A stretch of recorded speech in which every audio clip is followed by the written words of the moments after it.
What is up, you guys? Welcome back to my channel. Today, I was feeling a little sicky, so I took some acetaminophen. So we're riding high now, because once you turn 17, your body falls apart. You gotta take acetaminophen every day to feel remotely able to do anything. And today, we're gonna be talking about the Golden Globe Awards, specifically the fashion, because I have a lot of opinions. Am I a fashion expert? Absolutely not. Look at me, I'm wearing a tie-dye shirt and I'm 25. But here we are, and I'm ready to just share my thoughts on the fashion of this event. I even wrote it down because I'm an adult.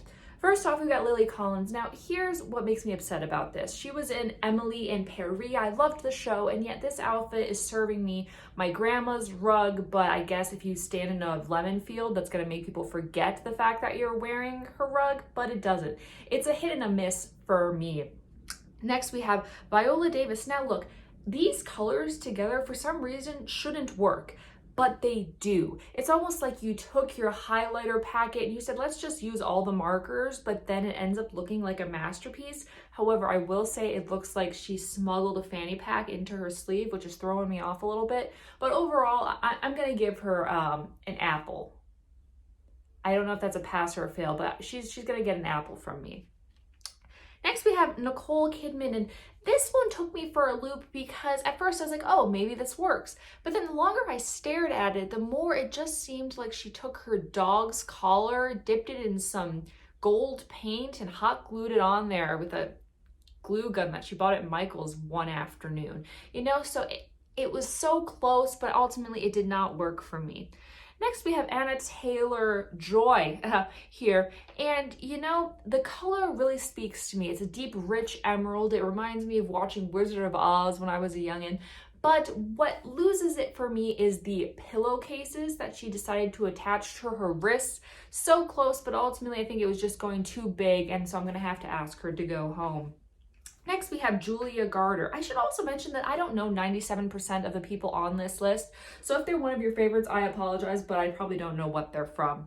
Next, we have Julia Garter. Now, this one, it looks like she got it at the very back of a thrift store, you know, where it's dusty and they've kind of given up on selling any of it, but it also gives me Daisy Buchanan, Great Gatsby vibes. So it actually works for me. I'm gonna go ahead and give her a pass for this one. She gets, I guess, an orange if I'm giving out fruits to ones that I like.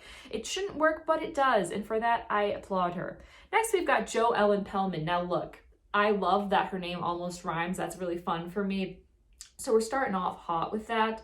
It kind of looks like she had a cold and then saved up all the handkerchiefs that she used from that cold, like the used ones, you know, she's not gonna waste fabric. And remembered that she took a craft class back when she went in summer camp and decided to just tie those all together and make a dress out of it. It's a hard pass for me, you know, go back to summer camp. Gal Gadot is a beautiful, stunning woman, talented, strong, Wonder Woman, literally Wonder Woman.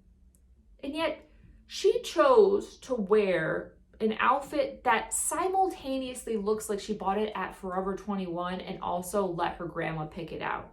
Like her grandma could wear it, a 21-year-old could wear it, and she got it on the discount rack. It's a big, big no from me. Wonder Woman, I expected you to do better. Now, Kristen Wiig. Kristen Wiig really flourished this year with her role in Wonder Woman. And I feel like she was really ascending. You know, her star was in the sky, ready to bloom. But then she chose to wear the dress that I wore for my 8th grade graduation. I'm pretty sure I bought at Kohl's on sale. If that wasn't enough, you know, maybe that could have worked. Maybe it was simplistic and she could have gone for that vibe, and maybe it would have worked for me. Except she decided to also stop by Walmart on her way back from the store and get 2 JoJo Siwa bows and hot glue those babies on there. It was so close, but no cigar. Now we have Mara Baklava, I believe. Might be messing that up completely. And this one surprisingly worked for me. At first I was like, yes, this works. I love it. It's glittery and fancy and big, but understated. But then I looked a little closer and I said, oh no, is this actually just a cheap tree skirt from Menards? But then I stepped back again and I liked it again. It took me on a roller coaster, you know, like it was Sour Patch Kids. We were going up and down, up and down. But then I decided, you know what? It does work, because while it could be a little tree skirty, I think the grandiosity of it, but the simple top balances it out. And ultimately it was a win for me. I'm going to give her a peach. Now we have Nicola Coughlin. She was in Bridgerton. She really could have used this moment to shine. And I feel like the fact that she wore yellow so much in the show would have been a reason to not wear yellow to this, and yet she chose to take a toilet brush, dip it in a toilet that was filled with very faint colored urine, and then put party streamers on top of it. I don't understand it. It makes me upset because I really wanted the best for her, and this is what we got. And needless to say, I'm unimpressed. Now we have someone with just one name, Celeste. Love that. It's beautiful. Don't know who she is. And unfortunately, I don't like her outfit, so I will not be learning who she is, because it looks like she took a bunch of Laffy Taffy and just rolled it around in glitter glue. What is that? What am I supposed to do with that? It's a no for me. Go back to the candy store. Kaylee Cuoco, known for The Big Bang Theory. She's in something new now. I don't know what it is, but she's doing stuff, right? At first I thought, wow, this is beautiful. Maybe it was the background, maybe it was the fake laugh that she was doing.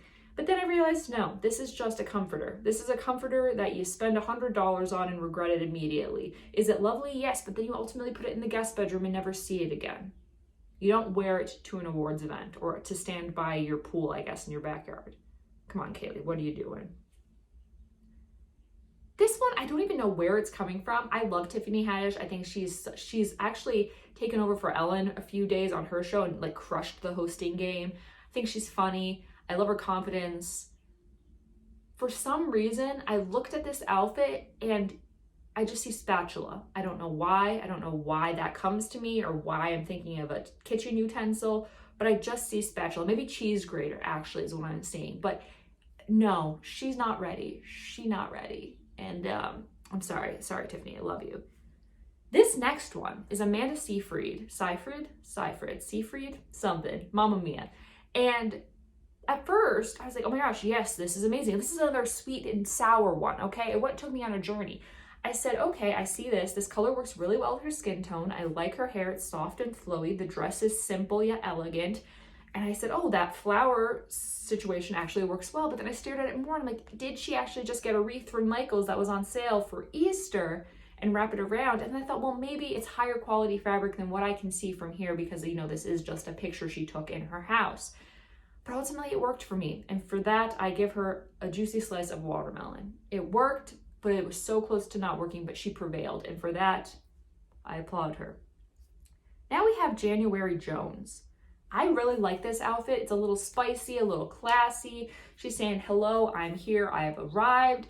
It does look a little bit like Ariel's hair from my Little Mermaid doll that I used to play with in the bathtub when I was a little nugget. It's a little stringy at places, a little meshy. Dangerously weird fabric at some points, but I think the cut and the color overall works so well for her that I'm able to forget about it. This next one, Kieran Shipka, a star. I know that she's on like the Chilling Adventures of Sabrina. I know that she's probably like making big moves over there, probably doing well in her career right now. And yet, she chose to go into her attic and find the dress that she wore to JCPenney's on her 5th birthday for that photo shoot that her parents made her have and wear it again. That is not an outfit that you wear. That is an outfit that maybe you frame and hang up in your grandma's house so that she can remember when you were a tiny little nugget. That is not an outfit you wear to an award show. I could not believe that this was real when I saw this picture. It's a hard no from me. And lastly, we'll end with a win, which is Elle Fanning in this beautiful ice blue gown. It's kind of giving me 20s vibe. It kind of does give me like a 50s night dress vibe that maybe she shouldn't wear it out and about and maybe she should just be wearing it with like a feathered robe running down a staircase. But I really do like the ice blue with her skin color, and I do like that it's simple and silky and giving me vintage vibes, and for that it's a win, and I will give her a mango. And that is that. Those are my opinions, my very, very unbiased professional opinions about the golden fashions at the Golden Globes. If you like this video, be sure to subscribe because I put out new videos every single week and it helps me a whole bunch. Subscribe.